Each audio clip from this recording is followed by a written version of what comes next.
What's up you guys, it's Dorothy and welcome back to my channel. In today's video we are going to go into chapter 10 of One of Us is Next by Karen M. McManus. Things are getting very interesting. If you saw the last video, Maeve was just the next target of the Truth or Dare game, so let's read and find out what she decides that she's going to do. This video may contain sensitive topics and foul language. If you do not wish to continue, please click off of the video now. You have been warned. Chapter 10. Maeve, Tuesday, March 3rd. I'm so sorry.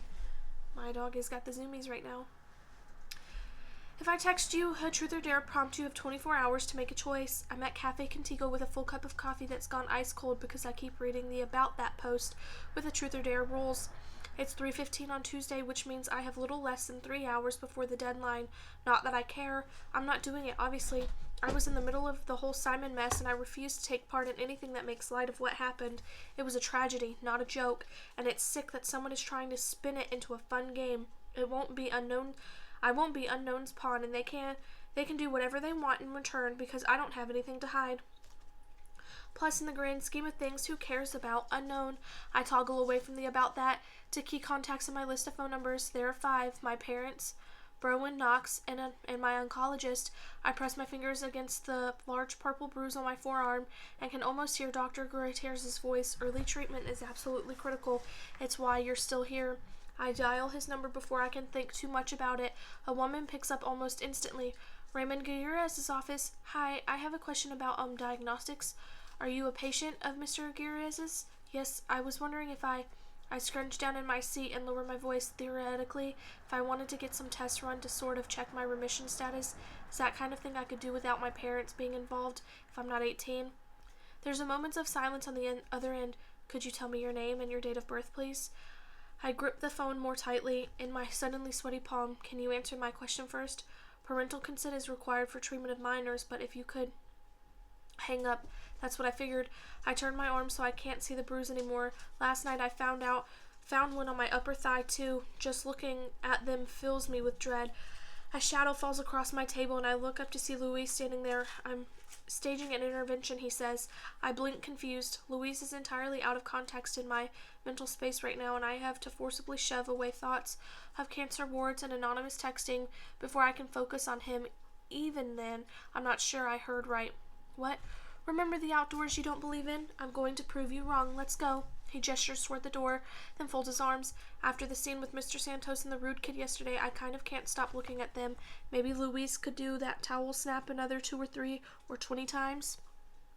He waits for a response and sighs. Conversations usually involve more than one person, Maeve. I manage to unfreeze my tongue. Go where? Outside, Louise says patiently, as though he's speaking to a small and not particularly smart child.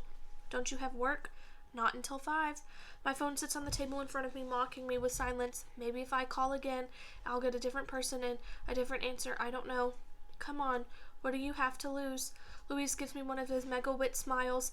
And what do you know? I'm on my feet. Like I said, I have no defense against his particular demographic.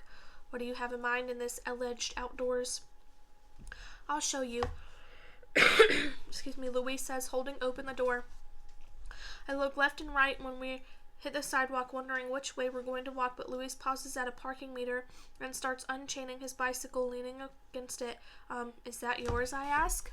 No, I pick locks on random bikes for fun, Louise says, detaching the chain and looping it beneath the bike's seat. He flashes me a grin when he's finished. Of course it's mine. We're about a mile from where I want to take you. Okay, but I gesture at the empty space around us. I don't have a bike. I drove here. You can ride with me. He straddles the bike so he's standing in the front of the seat, hands on the outer edge of the bars to hold the frame steady. Hop on. Hop where? He just looks at me expectant. You mean the handlebars? Yeah. Didn't you do that when you were a kid? Louise asks, like he's not talking to somebody who spent most of their childhood in and out of hospitals. It's sort of refreshing, especially now. But the fact remains that I don't even know how to ride a bike in a normal way. We're not kids, I hedge. I won't fit. Sure you will. I do this all the time with my brothers, and they're bigger than you are. With Manny? I ask, unable to keep my straight face at the mental image. Louise laughs too. I meant the younger ones, but I'm sure I could haul Manny's ass if I had to. I keep hesitating, unable to picture how any of this is supposed to work, and his confident smile fades a little. Or we could just walk somewhere. No, this is great, I say, because Louise with a disappointed face is just too weird. People who never get told no are so bad at hearing it. Anyway, how hard can it be, right? The saying it's as easy as riding a bike must exist for a reason. I'll just hop on. I gaze uneasily at the handlebars, which don't strike me as having any seat-like properties, and decide there's no way I can bluff my way through this. How do I do that exactly? Give me just 1 second. My dog is finding clothes in places that my husband should not be leaving clothes at, and I'm getting mad. Anyways, Louis slips into coaching mode without missing a beat, face away from me and step up over the front wheel with one leg on either side. His instructions, it's a little awkward, but I do it. Put your hands behind you and grab hold of the handlebars. Brace yourself like this. His hands, warm and rough, close briefly over mine. Now push down to lift yourself up, and yeah. He laughs, startled, when I rise in one fluid motion to perch on the handlebars. Even I'm not sure how I did that. You got it. Pro skills. It's not the most comfortable thing I've ever done, and it feels more than a little precarious, especially when Louise starts pedaling. Oh my God, we're going to die, I gasp involuntarily, squeezing my eyes shut. But then Louise's chin is on my shoulder, as cool as breeze hits my face. And honestly, there are much worse ways to go.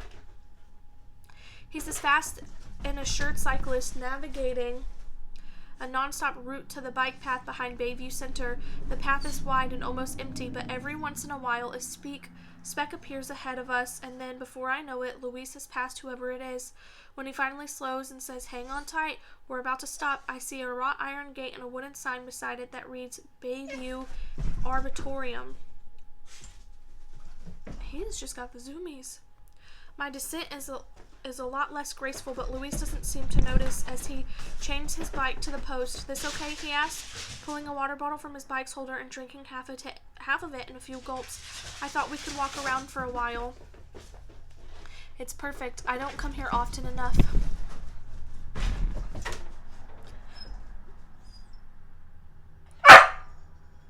I'm going to leave it off right here. I'll see you guys in part 2. Bye.